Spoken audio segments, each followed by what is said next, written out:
Pada akhir 1960, wilayah Oregon, Amerika Serikat, diguncang oleh serangkaian kasus hilangnya perempuan muda. Tidak ada pola perampokan, tidak ada konflik pribadi, dan tidak ada tuntutan. Ketika penyelidikan berlanjut, polisi menemukan sesuatu yang berbeda. Pelaku tidak mengejar uang, balas dendam, atau hubungan emosional.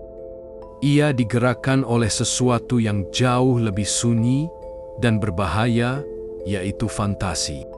Nama pria itu adalah Jerome Henry Brudos, atau lebih dikenal sebagai Jerry Brudos. Jerry Brudos lahir pada 1939 di South Dakota. Sejak kecil, ia menunjukkan ketertarikan tidak biasa terhadap sepatu wanita. Dalam wawancara dan evaluasi psikologis setelah penangkapannya, Brudos mengaku ketertarikan ini muncul sejak dari sekolah dasar. Masa kecilnya ditandai hubungan yang bermasalah dengan ibunya. Ia kerap dihukum dan dipermalukan, terutama terkait ketertarikannya pada benda feminin. Alih-alih menghilang, ketertarikan itu berkembang menjadi obsesi. Saat remaja, Brudos mulai mencuri sepatu dan pakaian dalam wanita. Ia sempat dirawat di rumah sakit jiwa setelah tertangkap mencuri dan mengenakan sepatu wanita, namun tidak lama ia keluar.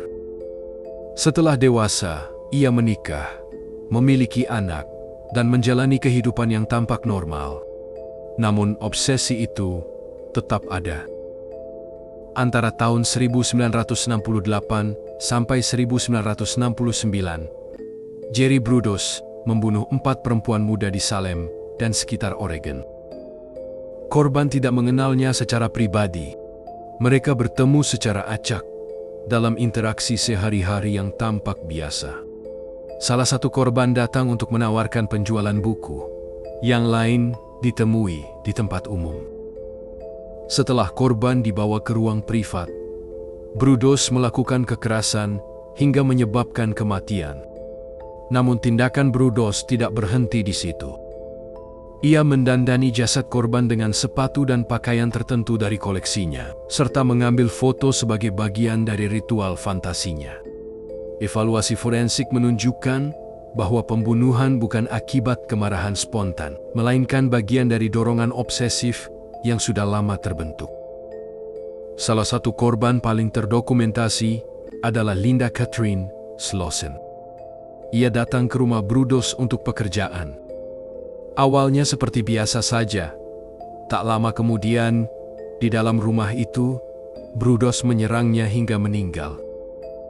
Setelah tak bernyawa, Brudos mendandani jasad korban dengan sepatu dan pakaian tertentu, serta mengambil foto. Dia juga mengambil barang dari korban sebagai souvenir. Fakta ini terungkap setelah polisi menemukan bukti di rumah dan garasi Brudos. Kasus ini menegaskan bahwa korban diperlakukan sebagai objek fantasi, bukan sebagai manusia. Penyelidikan polisi mengarah pada Jerry Brudos melalui kesaksian, bukti fisik, dan perilaku mencurigakan.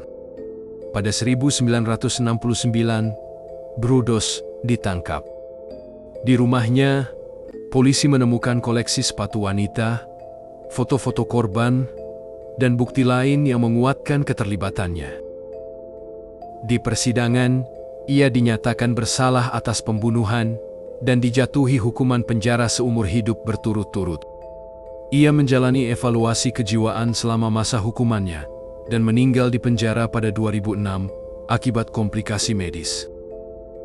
Para ahli tidak mengkategorikan Brudos sebagai pembunuh yang digerakkan kebencian terhadap perempuan. Kasusnya dijelaskan sebagai kombinasi fetishistic disorder terhadap sepatu dan pakaian wanita, dorongan seksual kompulsif, objektifikasi ekstrem, di mana korban kehilangan status sebagai manusia dalam pikiran pelaku.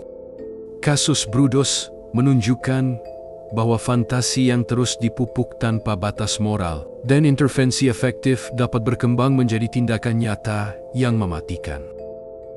Kisah Jerry Brudos mengajarkan tentang bagaimana pikiran manusia dapat menyimpang ketika dorongan, rasa malu, dan ketidakmampuan mengendalikan fantasi bertemu tanpa pengawasan.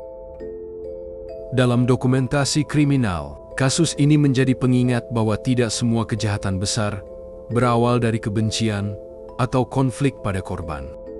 Beberapa tumbuh dalam diam, di balik kehidupan yang tampak normal. Every step's a little story. Some are hard, some shine in glory.